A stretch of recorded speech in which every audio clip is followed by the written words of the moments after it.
Did ichthyosaurs evolve from something like this?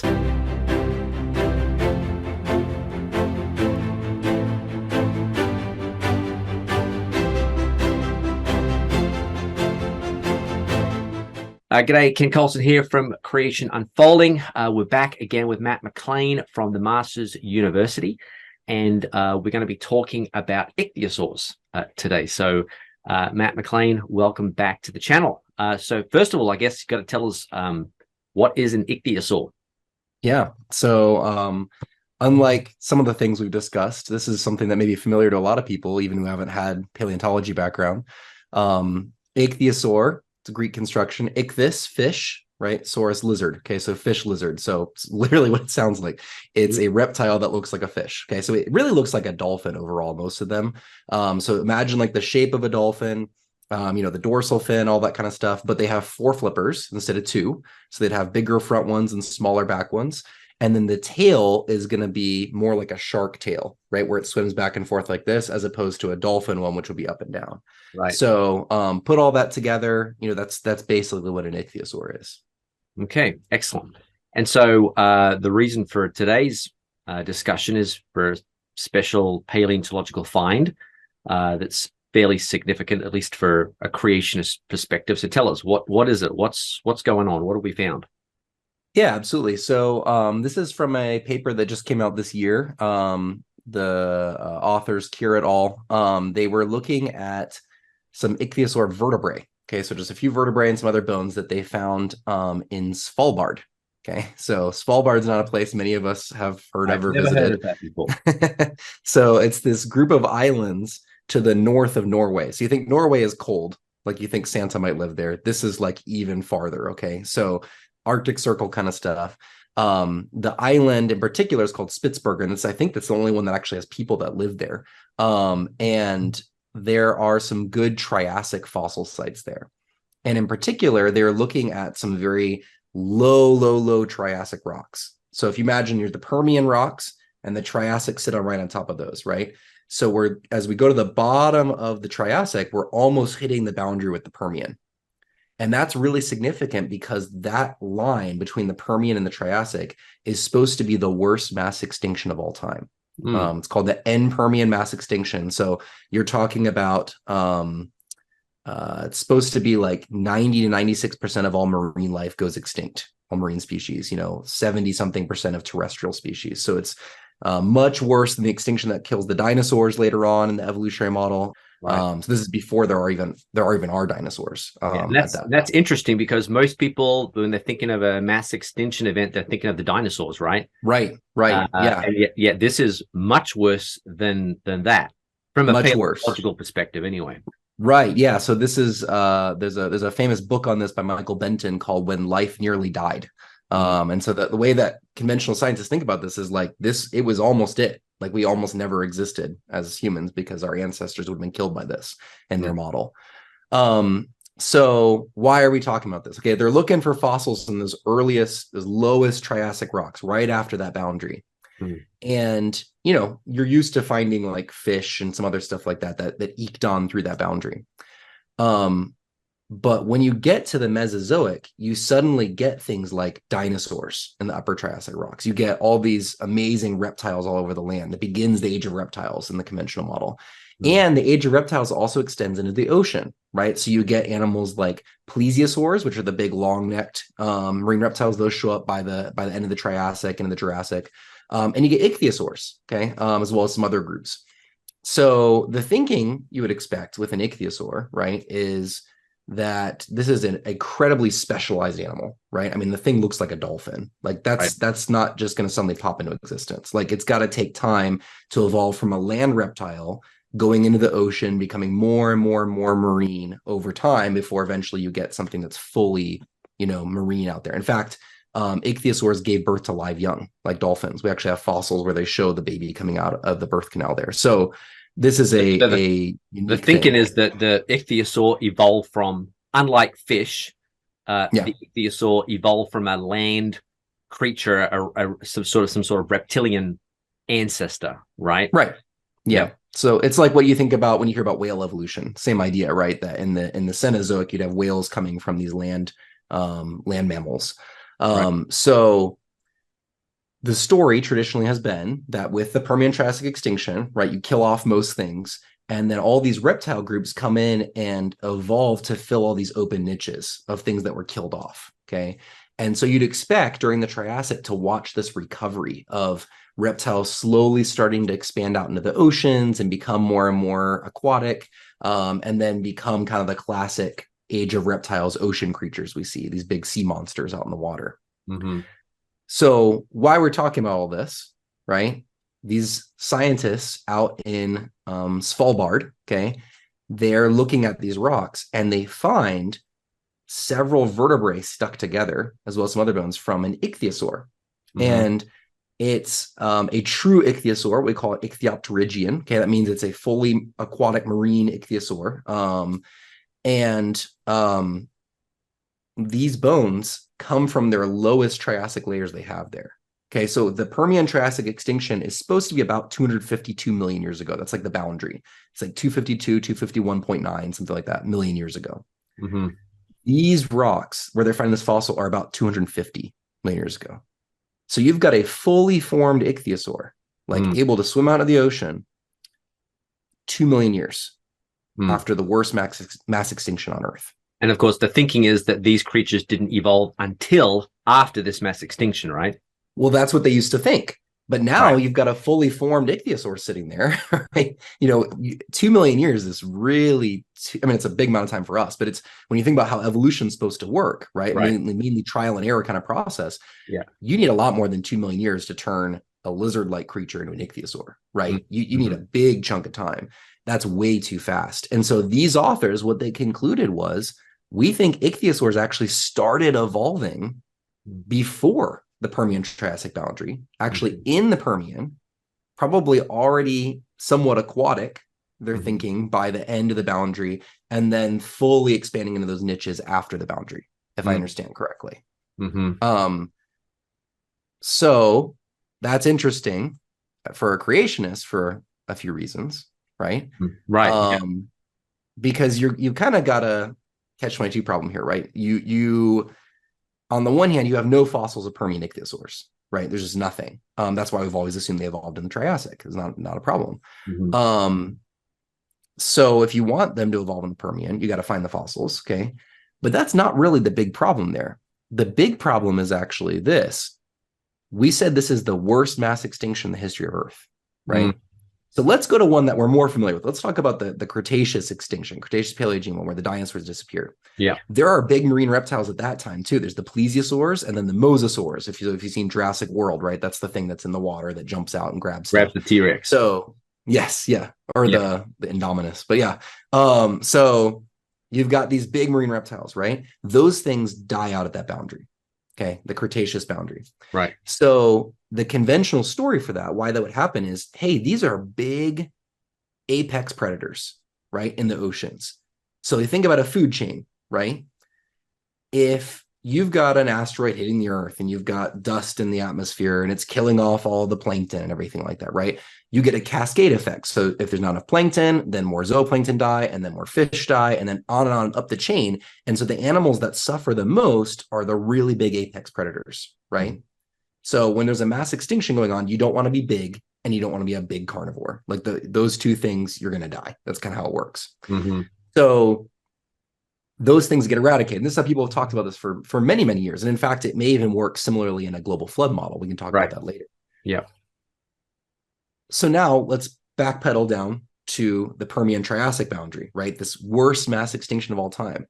You're telling me that with the worst mass extinction of all time, ichthyosaurs somehow make it through, right? So this one that wasn't as bad up here, you kill off all your mosasaurs, all your plesiosaurs, they're dead. But this earlier one, somehow ichthyosaurs or ichthyosaur-like creatures are going through this boundary unscathed. No fossil record, just making it through, right? That's really, really weird.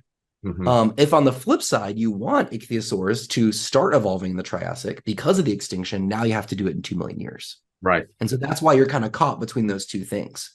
And it turns out it's not just ichthyosaurs. If you look at the literature For the other big group of marine reptiles, the plesiosaurs, their relatives are all called the sauropterygians. There's lots of Triassic types of these things. Mm-hmm. Some of them also go back to within just a few million years of the Permian-Triassic boundary. So you've got multiple groups of marine reptiles that just pop into existence right after that boundary. Right. And this is very similar pattern we see all throughout the fossil record. Right. Starting with the Cambrian explosion, or even earlier with the Ediacaran. With the Cambrian explosion, right, you've got no fossil ancestors for these things, and then they're all there, fully formed. Right. And we can play this game all throughout the fossil record where you find a boundary and then suddenly there's tons of new things sitting on top of it. And you've got the exact same situation here with your marine reptiles, that there aren't any marine reptiles, and then ta-da, here they are. They're all suddenly there.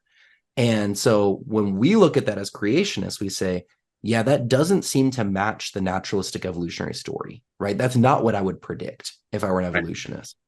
It matches much better the idea of burying an already existing environment, right? You've got an already existing environment, and instead of these things slowly evolving over time, they're being catastrophically buried in sequential layers. And so that's why it looks like they suddenly appear, because it's the first time they're getting buried. So I think it fits better with a global flood model. For that kind of thing. And I think, and there's other marine reptiles as well. Is it like nodosaurs? Is that another one?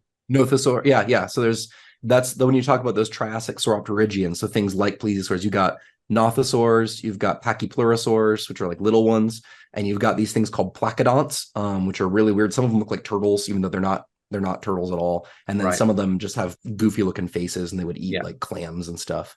So there's all kinds of weird stuff happening right there that just suddenly, pops in without ancestry. And of course, as you said, from an evolutionary perspective, it doesn't make any sense at all. We're not talking about the evolution of a terrestrial organism evolving the ability to do something else with its bone structure. We're talking about a complete remake of an organism. To go from an archosaurian kind of a creature to develop dorsal fins, the rear flipper, the ability to breathe and operate underwater, the ability to swim well. I mean, everything about an ichthyosaur basically pleads, I am a marine creature. This is the way I was designed. So we're talking a huge change in structure. Yes, and absolutely. So that's definitely not in accordance with an evolutionary position. And just to note some of the amazing discoveries that I made about these creatures, showing just how unique these things are. I mean, you mentioned, of course, like the bow plan, right? The shape of the animal is clearly a marine creature, but also you've got things like some recent fossils have shown the existence of blubber on these animals, and have really strong evidence for warm-bloodedness in these creatures, right?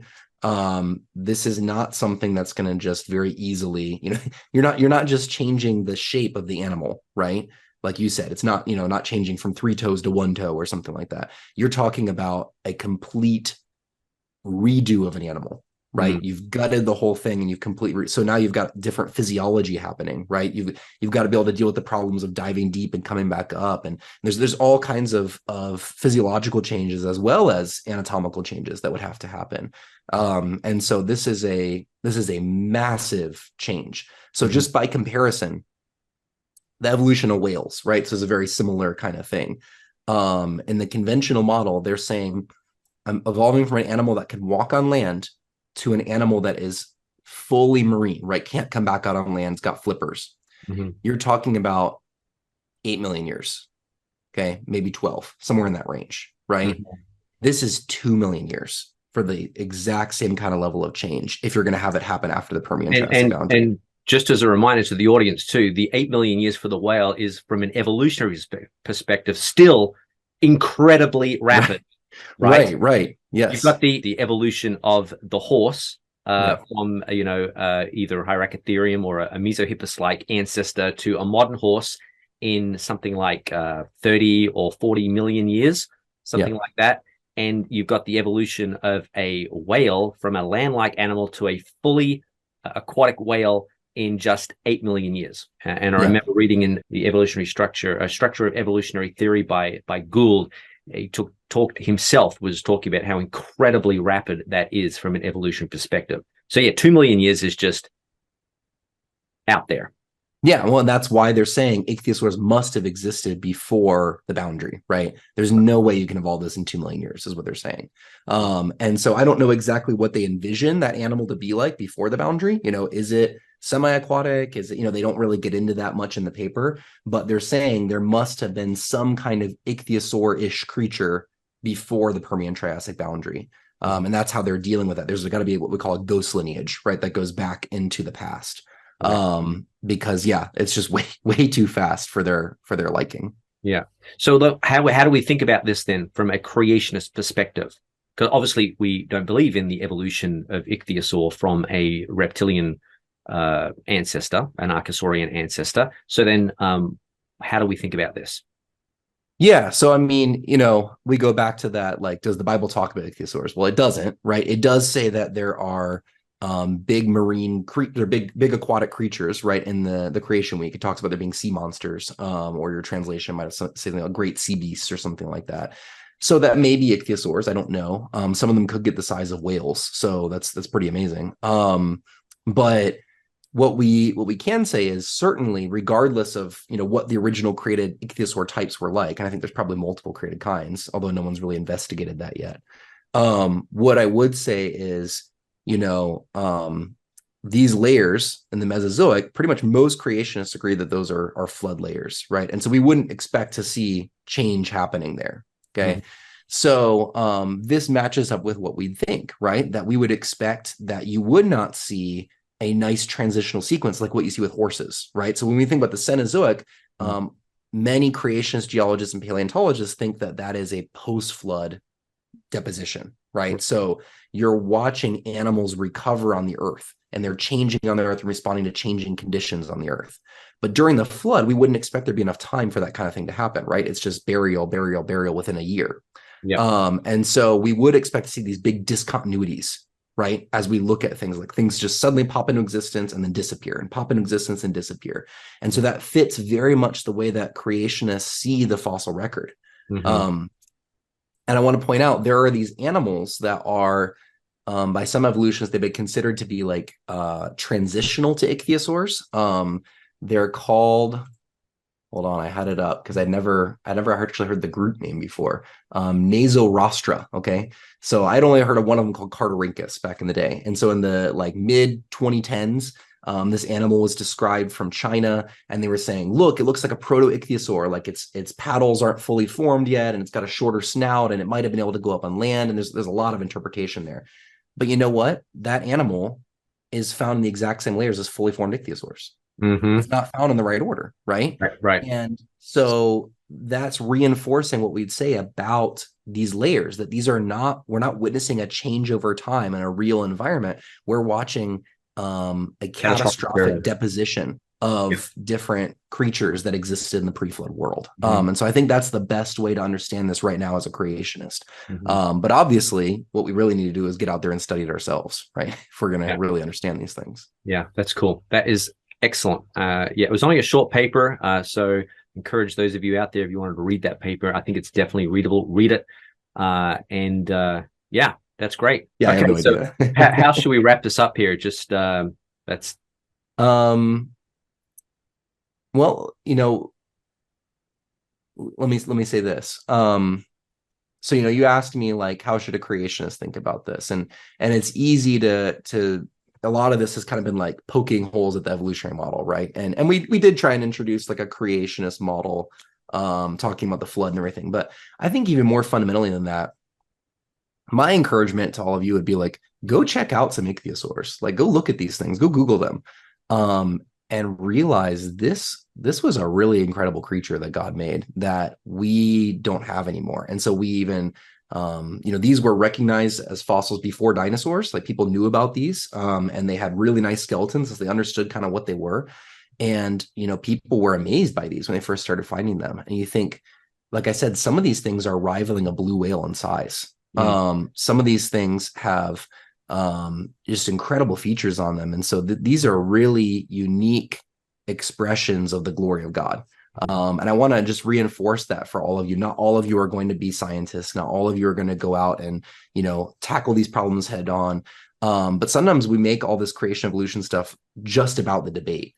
But my encouragement to you, look, even if there never were a creation evolution debate, this would still be worthwhile to look at, because you're seeing God's design right there in front of you. You're seeing amazing handiwork on display, and we're trying to get better and better glimpses of that. And as we do, we see more and more of God's glory exposed to us. Excellent. So, challenge to everyone out there: get out to the museums and have a look at these things. I think the one that you were talking about with the live birth, is that in the Smithsonian Museum? I know there's some in the Natural History Museum in London that show that. I know there's ichthyosaurs. A lot of museums have ichthyosaurs. They're pretty common.